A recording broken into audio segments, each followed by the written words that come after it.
大家好，欢迎来到丽丽厨房，我是丽丽。立冬后要多吃红薯，今天用红薯和鸡蛋来分享一个懒人早餐的做法，出锅香甜拉丝，超好吃，一起来看看我是怎么做的吧。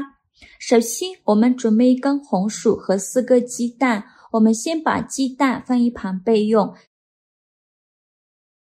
接着来处理红薯，把洗净后的红薯放在案板上，用刀把两头切下来，不要了，就用削皮刀把红薯皮削掉，因为这个红薯皮很脏，很难清洗干净。去皮后再把红薯切成薄片，尽量切得薄一些，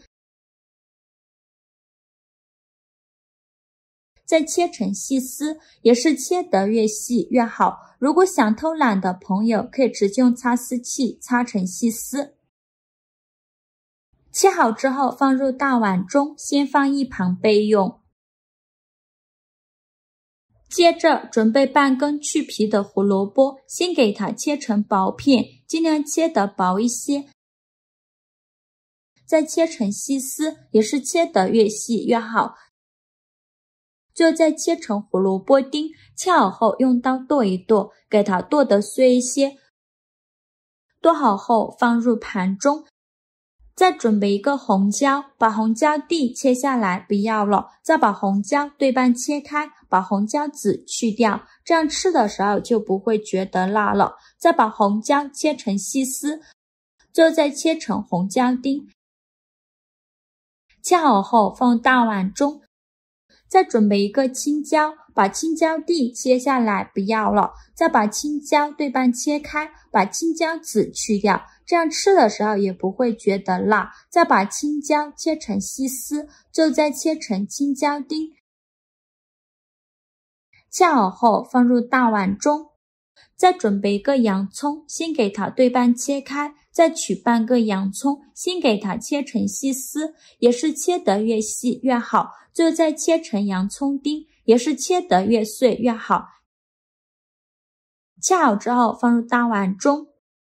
再准备2根火腿肠，给它切成薄片，薄后要切得均匀一些。切好之后放入盘中。再准备20克玉米，再准备20克豌豆米，把它放入大碗中，倒入适量的清水，把玉米和豌豆米清洗一下，轻轻的抓洗几遍就可以。洗净后控水捞出，再把豌豆米放入锅中，倒入适量的清水，用铲子搅拌一下，开大火烧开，烧开后再煮5分钟，把玉米和豌豆米煮熟。5分钟后将肉勺控水捞出，放入小碗中，先放一旁备用。接着准备4个鸡蛋，把它打入红薯丝的碗中。做这道美食呢，鸡蛋要多准备几个，这样更容易成型，而且吃着会更加的营养好吃。鸡蛋打进来以后，再用筷子搅拌均匀，让每一根红薯丝都能裹上一层鸡蛋液。搅匀后再倒入洋葱丁的碗中。再来调一下味，加勺食盐，加适量的胡椒粉，其他任何调味料都不用放，继续用筷子搅拌均匀，让所有食材充分混合在一起。我每天都在用心的教做菜，这个视频麻烦您帮忙点个免费的小红心，下次不会做还能找到我，非常感谢大家的支持。搅匀后再加入1大勺普通面粉，继续用筷子搅拌均匀，顺着一个方向搅拌，哪里有干面粉就往哪里搅拌。最后搅拌成这样粘稠的菜糊就可以，先放一旁备用。电饼铛提前预热，倒少许食用油，用刷子刷均匀，底部和锅盖都刷上食用油，防止粘连。油热后把红薯面糊倒入锅中，全部倒进来，再用铲子整理平整，给它摊成一个鸡蛋饼的形状。摊好后盖上盖子，开上下火烙1分钟，把饼烙至定型。1分钟后打开盖子，看一下表面微微发黄，像这样说明饼已经定型了。再打入1颗鸡蛋，用刷子刷散，整个表面呢都给它刷上一层鸡蛋液。鸡蛋液刷好后，再把火腿肠片摆上来，像我这样转着圈的摆放，每隔1厘米摆上一块火腿肠片，整个表面呢都放上火腿肠片。火腿肠片放好后，再盖上盖子，再捞1分钟，把鸡蛋液捞至定型。1分钟后打开盖子，看一下现在的鸡蛋液已经定型了，然后再放上1到2勺的番茄酱，用刷子刷均匀，整个表面呢都给它刷上1层番茄酱，这样有酸酸甜甜的口感，孩子更爱吃。番茄酱刷好后，再把煮熟的玉米和豌豆米放上来，均匀的撒在表面，这样颜色好看，口感更好，而且营养更加的丰富。整个表面呢都撒上豌豆米和玉米，全部放进来以后，最后再撒上1层芝士碎，芝士碎可以多放一些，这样拉丝效果会更好，而且会更加好吃。芝士碎撒好后，在底部淋少许清水，防止把底部捞糊了。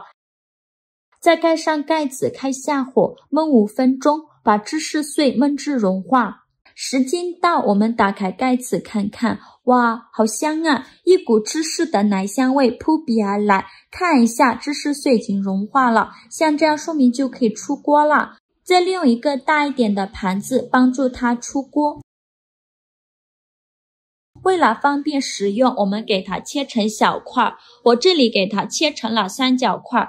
切的时候都能感觉到上层的芝士拉丝效果非常好，底部呢非常的酥脆，浓浓的芝士奶香味扑鼻而来，还有红薯的香甜味道，真的是太有食欲了。切好之后就可以美美的享用了。像这样非常好吃的红薯鸡蛋饼就做好了，刚出锅的时候热气腾腾，香气直往鼻子里钻，咬上一口，首先感受到的是红薯的香甜，软软糯糯的，就像在吃烤红薯一样，鸡蛋的嫩滑也完美融合在其中，增加了整体的软嫩感。重点来了，里面加了洋葱、青红椒、胡萝卜和火腿肠，洋葱的微微辛辣和清甜，青红椒的鲜辣，胡萝卜的清甜脆爽，火腿肠的咸香有嚼劲，这些味道交织在一起，让口感变得超级丰富。最绝的是上面厚厚的芝士碎，